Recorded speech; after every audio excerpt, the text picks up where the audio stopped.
నమస్కారం. సిటీ వార్తలకు స్వాగతం. ముందుగా హెడ్లైన్స్. వ్యవసాయ, పారిశ్రామిక అనుబంధ రంగాలపై సీఎం చంద్రబాబు సమీక్ష. నూతన పాలసీలతో ఆర్థికాభివృద్ధి సాధిస్తామని వెల్లడి.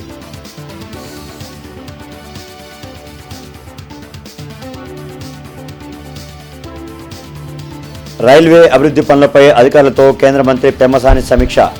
యుద్ధ ప్రాతిపదికన పనులు పూర్తి చేయాలని ఆదేశం.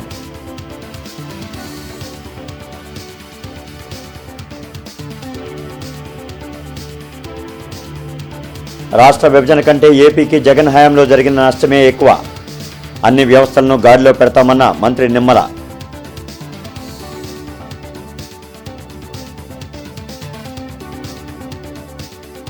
మిర్చి రైతులకు అన్యాయం చేస్తే సహించేది లేదు. కోల్డ్ స్టోరేజ్ ఆస్తులు కూడా సీజ్ చేసి కఠినంగా శిక్షించాలి. కేంద్ర మంత్రి పెమ్మసాని హెచ్చరిక.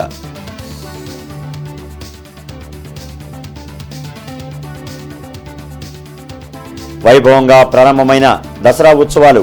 భక్తి శ్రద్ధలతో అమ్మవారికి ప్రత్యేక పూజలు.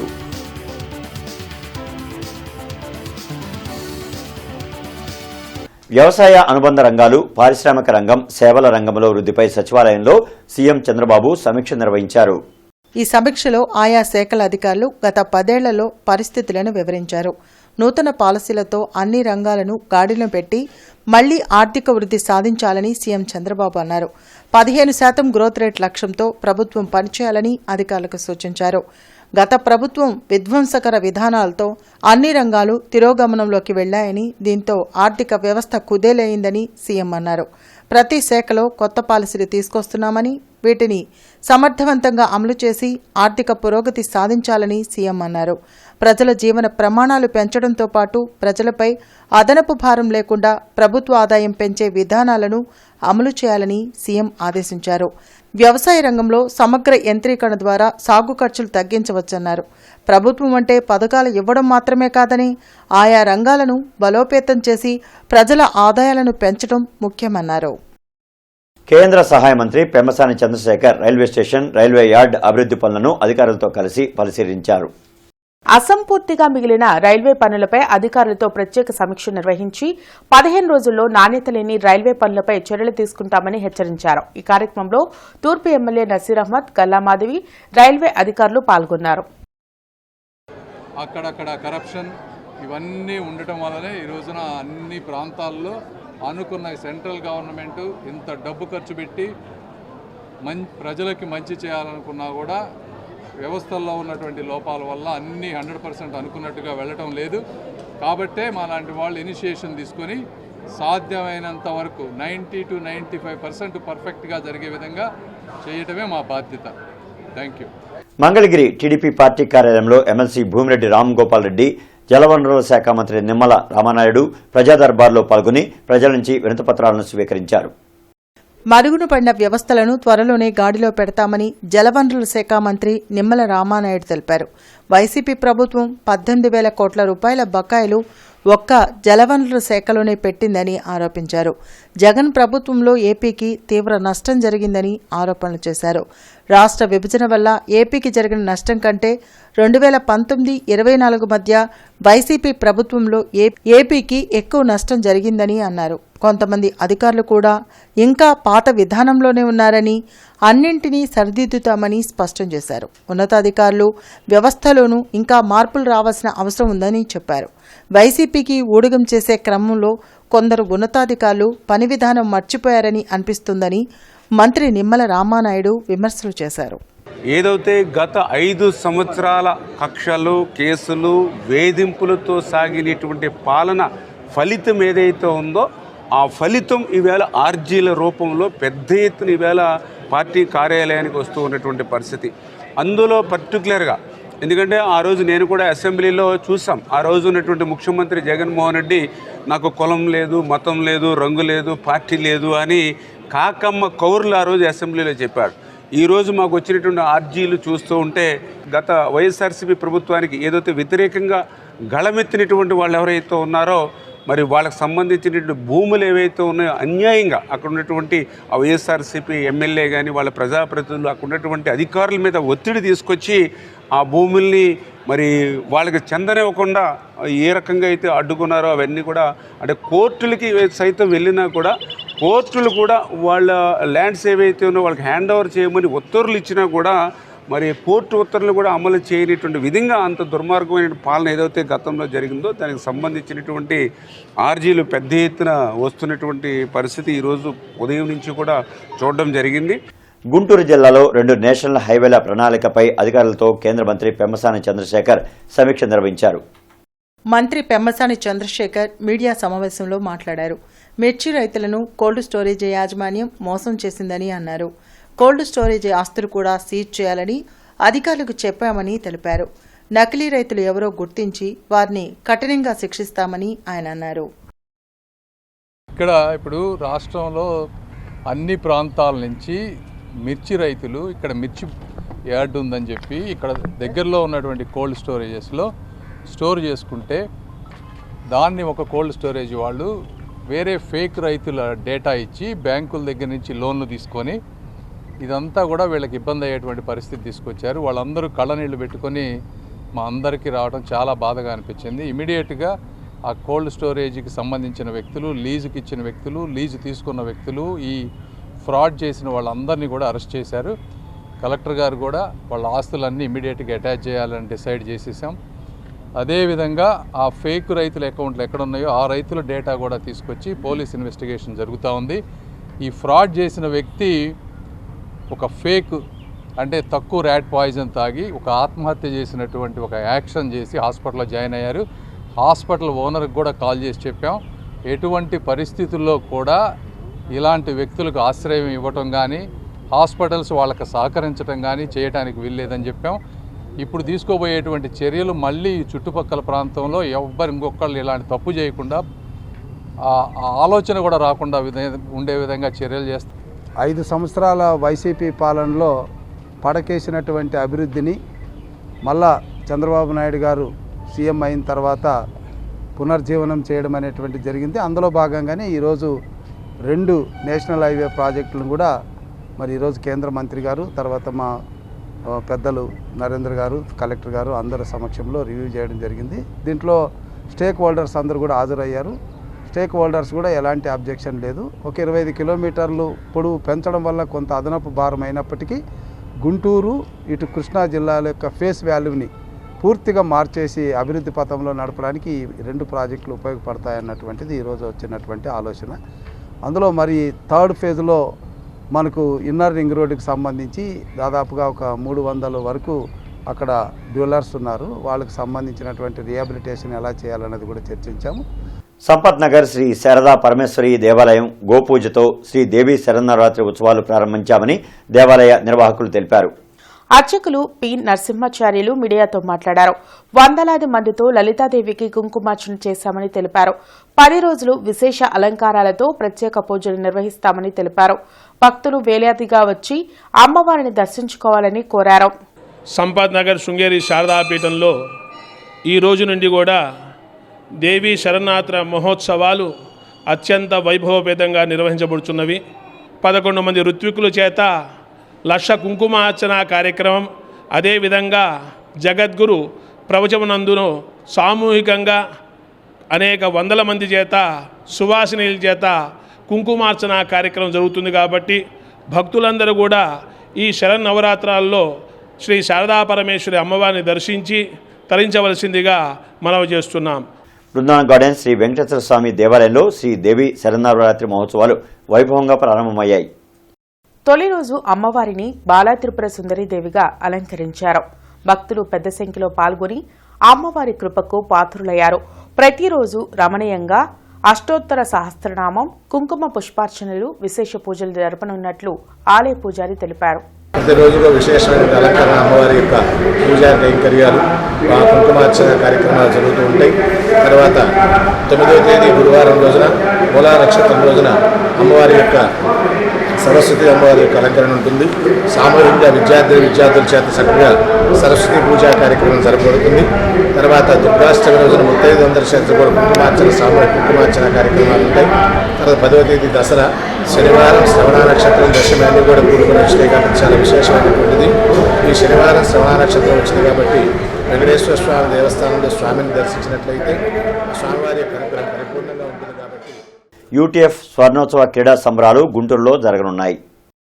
ఈ నెల 4, 5, 6 తేదీల్లో ఎన్టీఆర్ స్టేడియంలో యూటీఎఫ్ స్వర్ణోత్సవ క్రీడా సంబరాలు జరగనున్నాయని తెలిపారు. ఎమ్మెల్సీ కెఎస్ లక్ష్మణరావు, యూటీఎఫ్ రాష్ట్ర అధ్యక్షులు ఎన్ వెంకటేశ్వర్లు, ప్రధాన కార్యదర్శి కెఎస్ఎస్ ప్రసాద్ మీడియాతో మాట్లాడారు. రాష్ట్ర స్థాయిలో ఆటల పోటీలు నిర్వహిస్తామని తెలిపారు. ఈ కార్యక్రమానికి కేంద్ర సహాయ మంత్రి పెమ్మసాని చంద్రశేఖర్, ఎమ్మెల్యేలు గల్లా మాధవి, నసీర్ అహ్మద్ ముఖ్య అతిథులుగా వస్తారని తెలిపారు. ఈ కార్యక్రమాన్ని జయప్రదం చేయాలని కోరారు. రాష్ట్రంలో 1,80,000 మంది ఉపాధ్యాయులు పనిచేస్తున్నారు. వీళ్ళకు ప్రాతినిధ్యం వహించే పెద్ద సంఘంగా యూటీఎఫ్ యునైటెడ్ టీచర్స్ ఫెడరేషన్ 50 ఏళ్ల స్వర్ణోత్సవాలు జరుపుకుంటా ఉంది. డిసెంబర్ నెలలో ఈ 50 ఏళ్ల స్వర్ణోత్సవాల మహాసభలు 4 రోజుల పాటు కాకినాడలో జరుగుతాయి. అయితే ఈ స్వర్ణోత్సవాల సందర్భంగా రాష్ట్రంలో 26 జిల్లాల్లో కూడా ఉపాధ్యాయులకు పెద్ద ఎత్తున క్రీడా ఉత్సవాలు నిర్వహించాం. 15 అంశాల్లో పోటీలు నిర్వహించాం. ఈ 26 జిల్లాల్లో ఎంపికైనటువంటి క్రీడాకారులుగా ఉన్న ఉపాధ్యాయులందరికీ కూడా అక్టోబర్ 4, 5, 6 ఈ 3 తేదీలు అనగా రేపటి నుండి 3 రోజుల పాటు గుంటూరు నగరం క్రీడోత్సవాలకి ఆతిథ్యం ఇవ్వబోతూ ఉంది. ఈ క్రీడల్లో రాష్ట్ర వ్యాప్తంగా 26 జిల్లాల నుంచి సుమారు 1,500 మంది ఉపాధ్యాయులు పాల్గొంటున్నారు. రాష్ట్ర వ్యాప్తంగా ఉన్న 1,86,000 మంది ఉపాధ్యాయులకి ఆంధ్రప్రదేశ్ ఐక్యోపాధ్యాయ ఫెడరేషన్ రకరకాల అంశాల మీద క్రీడలను నిర్వహించడం జరిగింది. మొత్తం 15 రకాల అంశాల మీద నిర్వహించినటువంటి క్రీడల నుంచి మొదటి స్థానంలో పొందినటువంటి జిల్లా స్థాయిలో ఉన్నటువంటి వాళ్ళందరినీ రాష్ట్ర స్థాయిలోకి అక్టోబర్ 4, 5, 6 తారీఖుల్లో గుంటూరు పట్టణంలో ఉన్నటువంటి ఎన్టీఆర్ స్టేడియంలో పెద్ద ఎత్తున ప్రారంభ సభ జరగబోతూ ఉంది. క్రీడా ప్రారంభోత్సవం జరగబోతూ ఉంది. దీనిలో ప్రధానంగా కేంద్ర గ్రామీణాభివృద్ధి శాఖ సహాయ మంత్రి గారు పెమ్మసాని చంద్రశేఖర్ గారు, అలాగే రాష్ట్ర యువజన క్రీడా శాఖల మంత్రి గారు రాంప్రసాద్ రెడ్డి గారు, అలాగే మిగిలిన మన ఎమ్మెల్సీలు కెఎస్ లక్ష్మణరావు గారు, ఐ వెంకటేశ్వరరావు గారు, స్థానిక ఎమ్మెల్యేలు గల్లా మాధవి గారు, మిగిలినటువంటి ఎమ్మెల్యేలందరూ, రాష్ట్ర నాయకత్వం, ఉపాధ్యాయులు రాష్ట్ర వ్యాప్తంగా 1,500 మంది ఉపాధ్యాయులు ఈ 3 రోజుల పాటు జరిగేటువంటి క్రీడోత్సవాల్లో ఉత్సాహంగా పాల్గొనడానికి విచ్చేస్తూ ఉన్నారు. విద్యానగర్ 3వ లైన్లో శ్రీ సాయిబాబా సన్నిధానంలో శ్రీ దేవి శరన్నవరాత్రి మహోత్సవాలు వైభవంగా ప్రారంభమయ్యాయి. 12వ తేదీ బాబా సమాధి మహోత్సవం నిర్వహించనున్నారు. ప్రతిరోజు పూజలు, అభిషేకాలు జరపనున్నట్లు ఆలయ కమిటీ ప్రతినిధి అశోక్ కుమార్ తెలిపారు. దసరా ఉత్సవాల సందర్భంగా బొమ్మల కొలువు ఏర్పాటు చేశారు. సాయిబాబా పారాయణం గావించారు.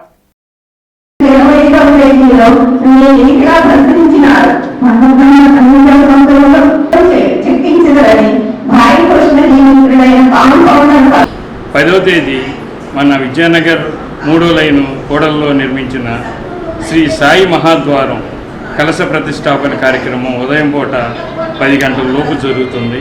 అదే రోజు నూతన పల్లకి ఉత్సవం జరుగుతుంది. 11వ తేదీ గ్రామోత్సవం, 12వ తేదీ విజయదశమి నాడు బాబా సమాధి మహోత్సవం ఎంతో విశేషంగా జరుగుతుంది శ్రీ సాయినాథ సన్నిధానంలో.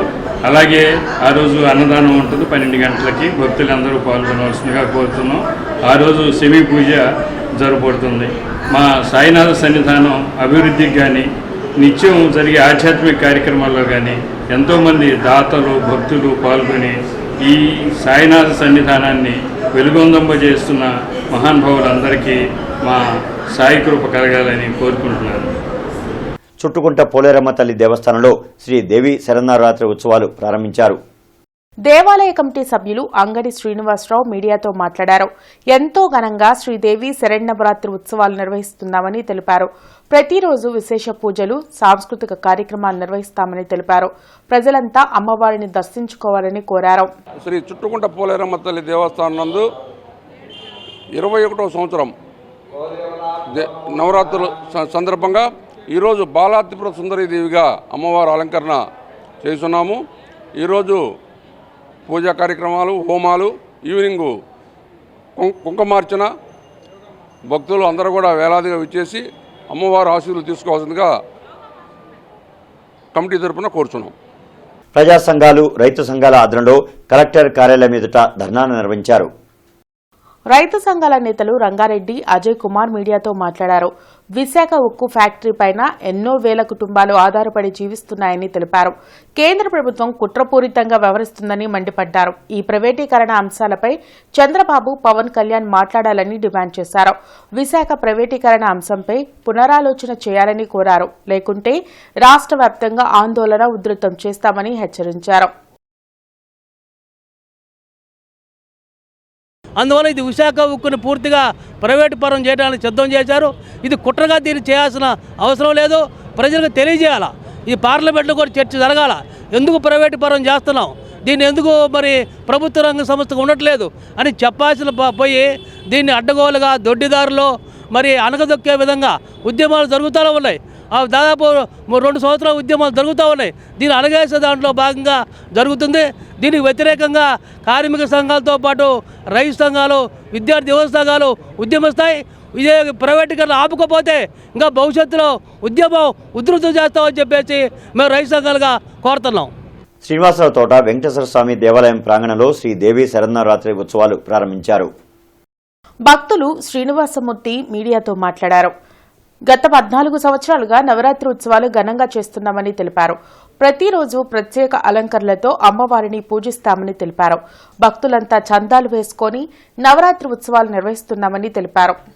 ఇది మేము ఇక్కడ ఈ వెంకటేశ్వర దేవస్థానం దగ్గర గత 14 సంవత్సరాల నుంచి ఈ అమ్మవారి అలంకారాలు చేస్తున్నాం. చివరిలో స్వామివారి కళ్యాణం చేస్తాము. స్వామివారి ఇక్కడ పందిట్లోనే భక్తులందరూ కూడా ఇచ్చేస్తాం. ఇదంతా భక్తులు దీని మీద చేసేదే. దేవస్థానానికి ఆదాయం ఏం లేదు, కేవలం భక్తుల దీని మీద చందాల మీద చేస్తాను. ఇది 14వ సంవత్సరం. మొదటి రోజు బాలా త్రిపుర సుందరీదేవి, రెండో రోజు గాయత్రీదేవి, అది అమ్మ మూడో రోజు సంతానలక్ష్మి, 4వ రోజు కాళికాదేవి, ఐదో రోజు బాలా త్రిపుర లలితా త్రిపుర సుందరీదేవి, 6వ రోజు మహాలక్ష్మీదేవి, 7వ రోజు మహాసరస్వతీదేవి, తర్వాత దుర్గాదేవి, మహిషాసురమర్దిని దేవి, అన్నపూర్ణాదేవి. ఈ 10 అలంకారాలు ఇట నిత్యం మేము ప్రతి సంవత్సరం చేస్తున్నాము. వికాస్ నగర్ 11వ లైన్లోని శ్రీ షిరిడి సాయి మందిర్లో శ్రీ దేవి శరన్నవరాత్రి మహోత్సవాలు భక్తి శ్రద్ధలతో ప్రారంభమయ్యాయి. ఉత్సవాలు ఈ నెల 12వ తేదీ వరకు సాగనున్నాయి. 12వ తేదీ శ్రీ షిరిడి సాయిబాబా వారి పుణ్యతిథి సమాధి మహోత్సవం జరపనున్నారు. సామూహిక కుంకుమ పూజలు నిర్వహించారు. తొలి రోజు అమ్మవారు బాలా త్రిపుర సుందరీదేవిగా దర్శనమిచ్చారు.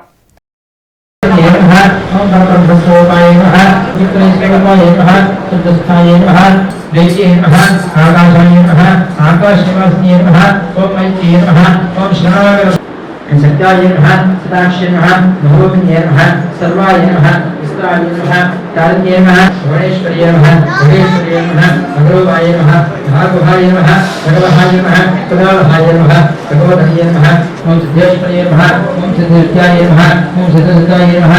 పెదపరిమిలో దసరా ఉత్సవాలు ప్రారంభమయ్యాయి. పెదపరిమి యూత్ ఆధ్వర్యంలో జరిగే ఉత్సవాలను ఎమ్మెల్యేలు శ్రావణ్ కుమార్, భాష్యం ప్రవీణ్ ప్రారంభించారు. గత 13 సంవత్సరాలుగా యువత ఆధ్వర్యంలో ఉత్సవాలు ఘనంగా నిర్వహించడం అభినందనీయమన్నారు. ఉత్సవాలు ఇలా జరుగుతాయి దుర్గమ్మ గుడి మీద అనే స్థాయిలో ఇక్కడ జరపడం చాలా సంతోషదాయకం అని చెప్తూ, ఇందులో మమ్మల్ని కూడా భాగస్వామ్యం చేసినందుకు ప్రత్యేకంగా యువత అందరికీ కూడా ప్రత్యేక ధన్యవాదాలు తెలియజేసుకుంటూ, మరి అందరూ కూడా ఈ 9 రోజులు ఉత్సవాలు సంతోషంతో జరుపుకొని ముఖ్యంగా చెడు మీద మంచి విజయం సాధించడానికి గుర్తుగా ఈ ఉత్సవాలు జరుగుతూ ఉంటాయి. ఈ రాష్ట్రానికి పట్టిన పీడ వదిలిపోయిన సందర్భంగా ఈ మొదటి సంవత్సరం అమ్మవారి నవరాత్రులు స్టార్ట్ అయిన సందర్భంగా మొదటి రోజున మా స్వగ్రామం పెదపరిమిలో యువత ఆధ్వర్యంలో ఈ దసరా ఉత్సవాలు స్టార్ట్ చేయడం జరిగింది. దానికి ముఖ్య అతిథిగా మన తాడికొండ శాసనసభ్యులు శ్రావణ్ కుమార్ గారిని, అట్లానే విశిష్ట అతిథిగా నన్ను పిలవడం జరిగింది. మేమిద్దరం వచ్చి ఈ రోజున పూజా కార్యక్రమాలు స్టార్ట్ చేయడం జరిగింది. ఈ నవరాత్రులు 9 రోజులు ఎంతో సంతోషంగా ప్రజలందరూ జరుపుకొని అమ్మవారి దయ ప్రజలందరి మీద ఉండాలని, అందరూ సుఖ సంతోషాలతో ఉండాలని కోరుకుంటూ ధన్యవాదాలు.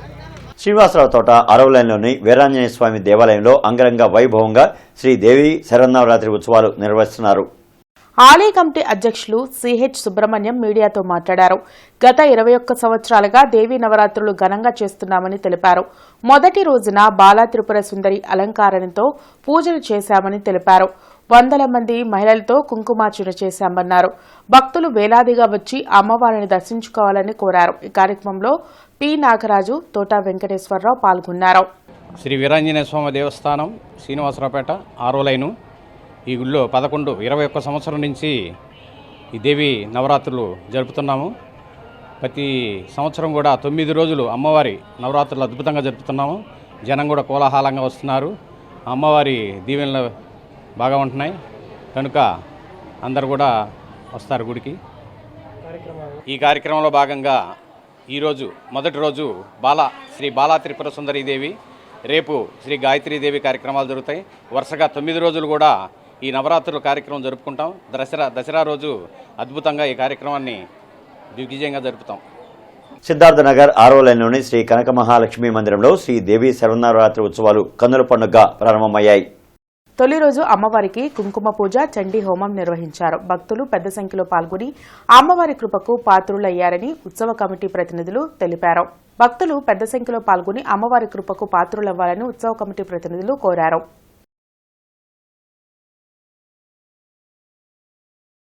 అలాగే ఈ రోజున ఉదయం ప్రాతకాలంలో శ్రీచక్రార్చన, మహన్యాసపూర్వకంగా ఏకాదశ రుద్రాభిషేకము మరియు చండీ హోమం, చండీ పారాయణం, సువాసినులచే సామూహిక కుంకుమార్చన కార్యక్రమాలు అత్యంత వైభవపేతంగా జరుగుతూ ఉన్నాయి. ఆ అమ్మ అనుగ్రహంతో అలాగే ప్రదోషకాలంలో సాయంత్రం అమ్మవారికి సహస్రనామార్చన, విశేషార్చన, హారతి మంత్రోత్సవాలు జరుగుతాయి. ఈ 9 రోజులు కూడాను భక్తులు ఈ కార్యక్రమంలో పాల్గొని అమ్మవారి కృపకు పాత్రలు కావాల్సిన కోరుచున్నాము. అలాగే మెకట్రోన్ మోటార్ ఆధ్వర్యంలో కోయంబత్తూరులోని Sri Ramakrishna Institute of Technology కళాశాలలో ఇటీవల జరిగిన జాతీయ స్థాయి ఎలక్ట్రిక్ బైక్ డిజైన్ ఛాలెంజ్ పోటీల్లో ఆర్వీఆర్ఎన్-జేసీ ఇంజనీరింగ్ కళాశాల విద్యార్థులు తయారు చేసిన ఈ బైక్ ద్విచక్ర వాహనం ఓవరాల్ విన్నర్ అవార్డు సాధించి జాతీయ స్థాయిలో ప్రథమ స్థానంలో నిలిచింది. జాతీయ స్థాయి ఈ బైక్ డిజైన్ పోటీల్లో ఆర్వీఆర్ఎన్-జేసీ ఇంజనీరింగ్ కళాశాల విద్యార్థుల ప్రతిభకు ఓవరాల్ విన్నర్ అవార్డు లభ్యం. నూతన ఆవిష్కరణలో ఏటీఎస్, ఏఎఫ్టీ, విండ్ పవర్ సిస్టంల రూపకల్పన, తమ కళాశాల విద్యార్థులు అవార్డులను సాధించడం ఆనందదాయకమని అధ్యక్షులు డాక్టర్ రాయపాటి శ్రీనివాస్ పేర్కొన్నారు. ఈ సందర్భంగా పోటీల్లో పాల్గొని బహుమతులు సాధించిన విద్యార్థులను కళాశాల సెక్రటరీ మరియు కరస్పాండెంట్ రాయపాటి గోపాలకృష్ణ, కళాశాల సిబ్బంది అభినందించారు. ఈ బైక్ డిజైన్ పోటీల్లో తమ కళాశాల విద్యార్థుల ప్రతిభా ప్రదర్శనకు జాతీయ స్థాయిలో ప్రథమ స్థానంలో నిలిచి అవార్డులతో పాటుగా 60,000 రూపాయల నగదు బహుమతి సాధించడం ఆనందదాయకమని తెలిపారు.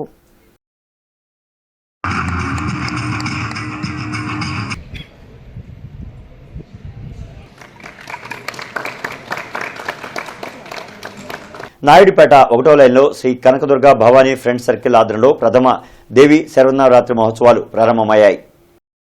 తొలి రోజు అమ్మవారిని బాలా త్రిపుర సుందరిదేవిగా అలంకరించారు. ఉత్సవాలను కమిటీ సభ్యులు కోటేశ్వరరావు, పాసం శ్రీకృష్ణదేవరాయ యాదవ్, పాసం సర్దార్ అభినంద యాదవ్ పర్యవేక్షించారు.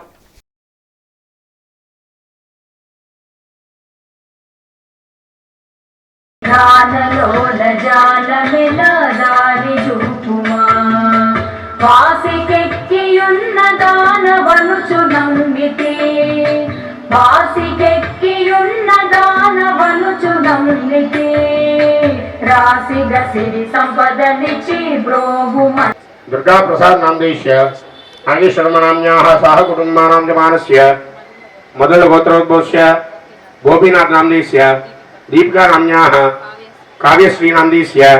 ఈ యూత్ సభ్యులందరికీ కూడా చక్కగా అమ్మవారిని పెట్టినందుకు అమ్మవారి యొక్క అనుగ్రహానికి వాళ్ళ యూత్ సభ్యులందరికీ కూడా ఉండాలని, జరిగేటువంటి కార్యక్రమాలన్నీ కూడా ఎటువంటి ఆటంకం లేకుండా పరిపూర్ణమైనటువంటి కార్యక్రమాన్ని పూర్తి చేసుకొని 10వ రోజు చక్కగా అమ్మవారిని నిమజ్జన కార్యక్రమంలో కూడా దిగ్విజయంగా పూర్తి చేయాలని, అలాగే జరిగేటువంటి యాగ క్రతువులో కూడా మీరందరూ పాల్పంచుకోవాలని ఇక్కడ కూర్చున్నటువంటి యాజమాన్యం యొక్క సంకల్పం. కాబట్టి మీరందరూ ఈ విషయాన్ని గమనించి అమ్మవారి యొక్క అనుగ్రహానికి మీరందరూ కూడా పాత్రలు కావాలని కోరుకుంటున్నాం. ఓం నమో దేవ్యై నమః. దేవీ శరన్నవరాత్రుల మహోత్సవములు వైభవోపేతంగా ఈరోజు ప్రారంభమైనాయి. ఈరోజు అక్టోబర్ 3వ తారీఖు పాడ్యమి దుర్గమ్మ తల్లి బాల త్రిపుర సుందరదేవి అలంకరణలో కొలువు తీరి ఉన్నారు. కాబట్టి 50 మంది ప్రజలందరూ కూడా విచ్చేసి ఆ దేవి దుర్గమ్మ తల్లి కృపకు పాత్రలు అయ్యి తీర్థప్రసాదాలు స్వీకరించవలసిందిగా కోరుకుంటున్నాము. అలాగే ఈ పూజా కార్యక్రమాలు నిర్వహిస్తున్నటువంటి పూజారి గారి మోహన్ రంగనాథ అయ్యంగారికి అందరి తరపున నమస్కారాలు. 2 రోజుల రాష్ట్ర స్థాయి ఉచిత రెసిడెన్షియల్ క్యాలిగ్రఫీ శిక్షణా తరగతులు శ్రీ మహాలక్ష్మి పుల్లయ్య కార్పొరేషన్ ఉన్నత పాఠశాలలో క్యాలిగ్రఫీ టీమ్ ఆఫ్ ఆంధ్రప్రదేశ్ వారి ఆధ్వర్యంలో జాతీయ ఉత్తమ ఉపాధ్యాయ అవార్డు గ్రహీత ఉప్పాల రామ్మోహన్ రావు శిక్షణలో జరిగాయి. ఈ శిక్షణా కార్యక్రమంలో 2వ తారీఖు ఉదయం 9 గంటల నుండి సాయంత్రం 5 గంటల వరకు స్ట్రోక్స్, స్లాంట్, షేప్, సైజ్, స్పేస్ని అవగాహన పరుస్తూ 26 లెటర్స్పై శిక్షణ జరిగింది. అనంతరం గ్రాఫాలజిస్ట్ మన్నెం రామారావు చేతిరాత అధ్యయన శాస్త్రాన్ని గ్రాఫాలజీ గురించి తెలిపారు. జోన్స్పై రాసిన అక్షరాలను అనుసరించి వారి మనస్తత్వాన్ని 70% నుండి 80% వరకు ఖచ్చితంగా చెప్పొచ్చని తెలిపారు. అక్షరాలు రాయాల్సిన విధానం తెలుసుకుంటే విద్యార్థుల చేతిరాతను మారిస్తే మంచి ఆలోచనలతో మంచి భవిష్యత్తును ఏర్పాటు చేసుకోవచ్చని తెలిపారు. అనంతరం వివిధ జిల్లాల నుండి వచ్చిన ఉపాధ్యాయులకు రెడ్ క్రాస్ సంస్థలో బస ఏర్పాటు చేశారు. ప్రభుత్వ ఉపాధ్యాయులకు వసతి కల్పించిన రెడ్ క్రాస్ సంస్థ ఉపాధ్యక్షులు రామచంద్రరాజుని ఘనంగా సన్మానించారు. ఈ కార్యక్రమంలో Guntur calligraphy team members Prasad, Thorati Srinivasarao, Shajeer, Buran, Anil, Jagadish, Parse Srinivasarao, Satyanarayana, Ramesh తదితరులు పాల్గొన్నారు.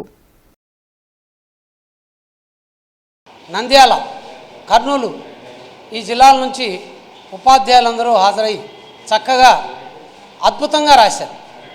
ఎవరి రైటింగ్ బాగాలేదు అని చెప్పడానికి వీలు లేకుండా అందరూ కూడా చక్కగా రాశారు. అంటే ఈ రైటింగ్ స్కిల్ డెవలప్ చేయడానికి గల కారణం ఒక మిత్రుడు తోట శ్రీనివాసరావు గారు ఇచ్చినటువంటి ఐడియాతో ఈ రోజున లాంగ్వేజ్ స్కిల్స్లో లిజనింగ్, స్పీకింగ్ పిల్లలు ఇంటి దగ్గర నేర్చుకుంటారైతే రీడింగు, రైటింగు పాఠశాలకు వచ్చాక నేర్పాలి. కానీ రీడింగ్ అనేది నిరంతరం జరిగే ప్రక్రియ. రైటింగ్ అనేది ఒక 10 రోజుల్లో పిల్లలు నేర్చుకొని జీవితాంతం ఆనందపడతాడు, కాన్ఫిడెన్స్ పెంచుకుంటాడు, కాన్సన్ట్రేషన్ పెరుగుద్ది. అదేవిధంగా రెగ్యులర్గా స్కూల్కి వస్తాడు, అన్ని సబ్జెక్ట్స్ మీద ఇంట్రెస్ట్ వస్తుంది. వార్తలు ముగించే ముందు ముఖ్యాంశాలు మరొకసారి. వ్యవసాయ, పారిశ్రామిక అనుబంధ రంగాలపై సీఎం చంద్రబాబు సమీక్ష.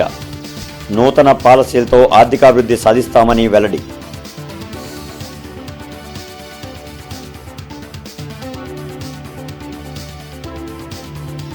రైల్వే అభివృద్ధి పనులపై అధికారులతో కేంద్ర మంత్రి పెమ్మసాని సమీక్ష. యుద్ధ ప్రాతిపదికన పనులు పూర్తి చేయాలని ఆదేశం.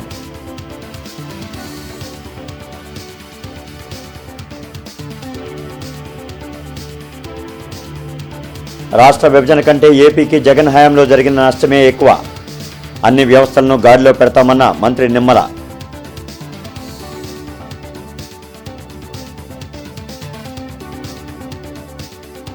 మిర్చి రైతులకు అన్యాయం చేస్తే సహించేది లేదు. కోల్డ్ స్టోరేజ్ ఆస్తులు కూడా సీజ్ చేసి కఠినంగా శిక్షించాలి.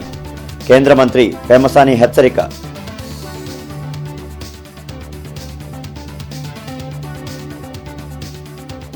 వైభవంగా ప్రారంభమైన దసరా ఉత్సవాలు. భక్తి శ్రద్ధలతో అమ్మవారికి ప్రత్యేక పూజలు.